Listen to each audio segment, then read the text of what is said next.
What's going on, you guys? Kenny here, also known as Salafan85. Welcome to another vlog. This may be a bit of a downer vlog. To be honest, I've been feeling kind of broody, which is not out of the normal for me when I'm not streaming or when I'm not on camera. But I've come to realize something in the last couple of months that it's something I haven't faced since my marriage, which is living with somebody and dealing with my bipolar.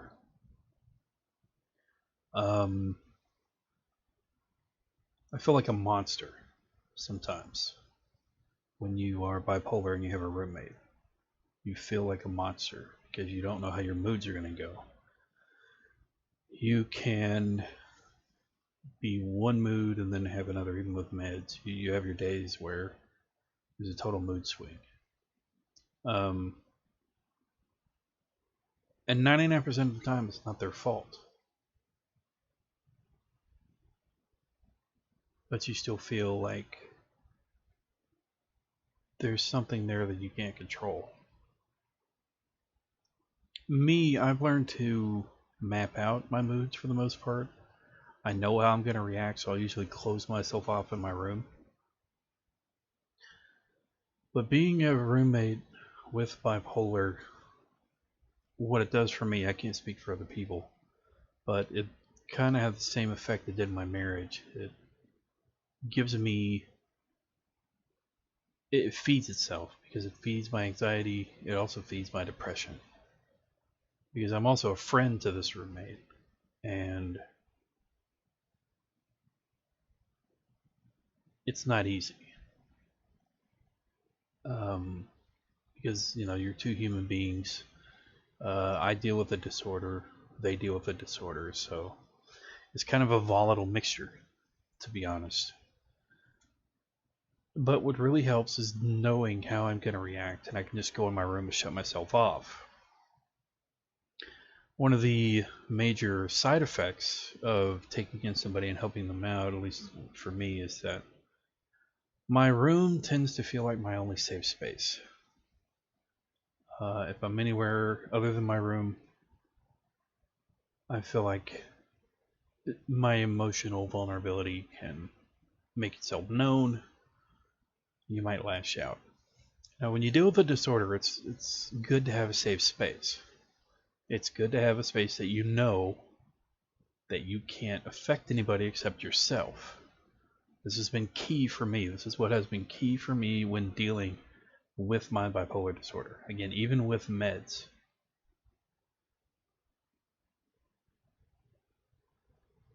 But that is kind of the rub, because through no fault of their own, what once felt like a safe home for me, aside from my room, has now become what feels like a warning area. This has been something that I have come to realize that I've been thinking about for a while now.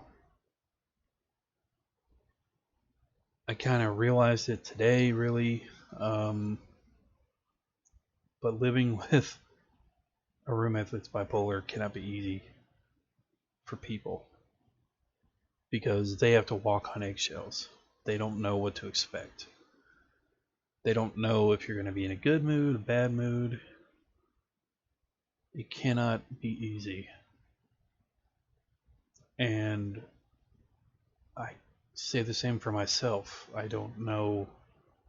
There are days I don't know what kind of mood I'm going to be in.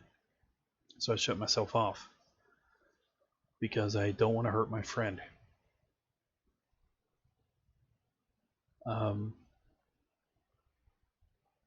I can only imagine that there are situations like my own, except in a more extreme, to where people are manipulated, where people will be able to use that feeling guilty and feeling like a monster to their advantage. The other person would in a situation, in a relationship, to where they know that they can easily make the person that's bipolar feel guilty as hell, and then they can get what they want out of them.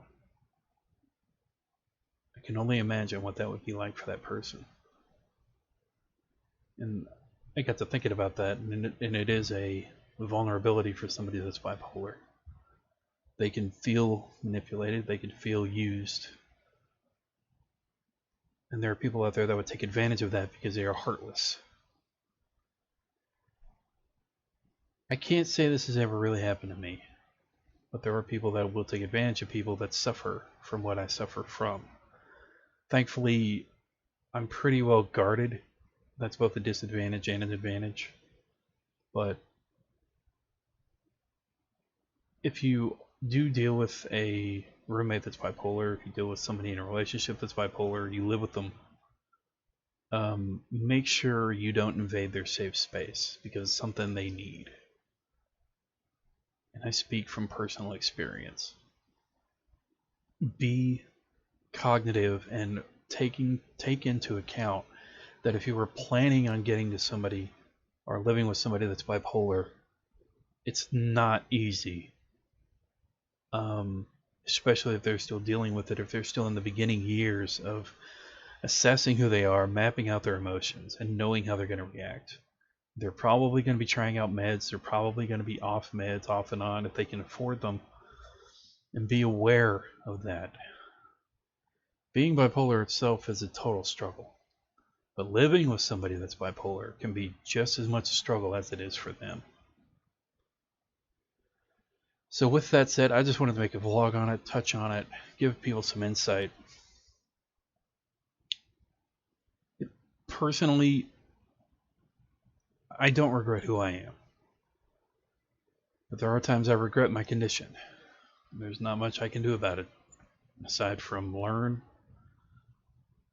how I react, learn what may trigger me, and get out of a potential war zone if there is one. So key things to remember: safe space, highly regard the person in the living situation, and remember that you're not a monster. You may feel like one, and you may see the person as bipolar as one, but sometimes they can't help it. We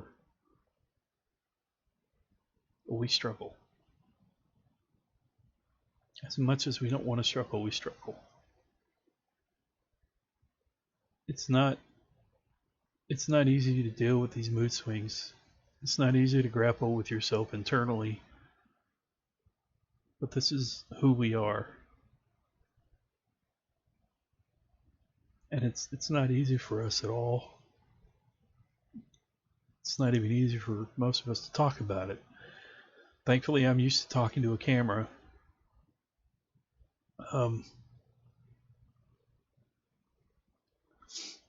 It's also why ships aren't easy for us. Because if the person that's bipolar is anything like me, they carry any hurt they cause with them. Even if it's involuntary. Anyway, with that, thanks for watching. Be sure to like, subscribe, and comment. And remember, you are awesome. Even if you suffer from a disorder, you're human. You're not a monster. And never let the world tell you otherwise. See ya.